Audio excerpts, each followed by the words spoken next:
tableau over in this corner. I'm going to add something in this corner too. I've had a long fascination with a certain type of sea slug called nudibranch. And they're wonderfully colorful little creatures. They're often very, very bright and very vivid. And they will have these little appendages coming off them that are very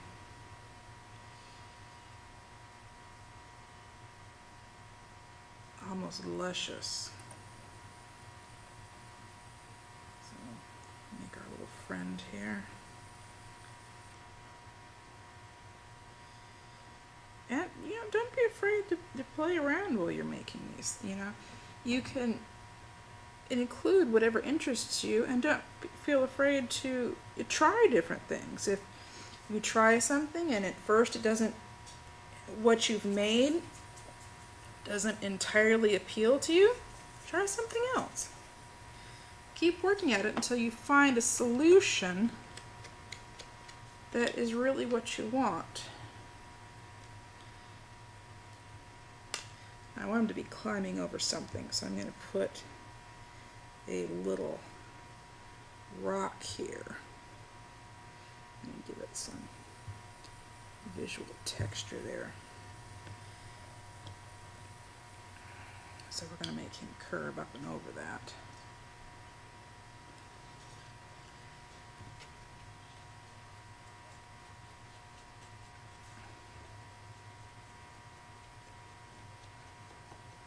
Now, I know sometimes it looks when you're scratching and scoring that you're destroying the piece, that will all be cleaned up later.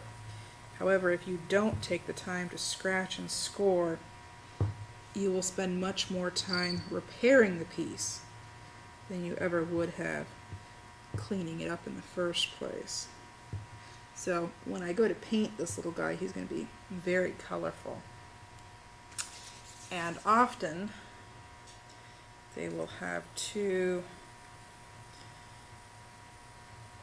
antennae coming up off the top. So we're going to give him his little antennae off the front.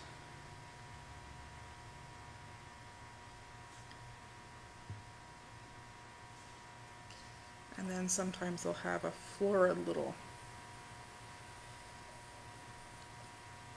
almost looks like a flower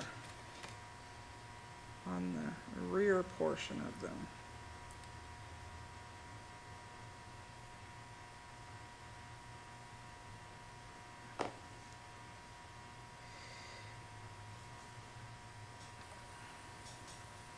And while all of this may not be real pertinent to your piece, I wanted to show you some options for working through this sort of project and some other things you can do other than simply looking at it as a strictly functional form.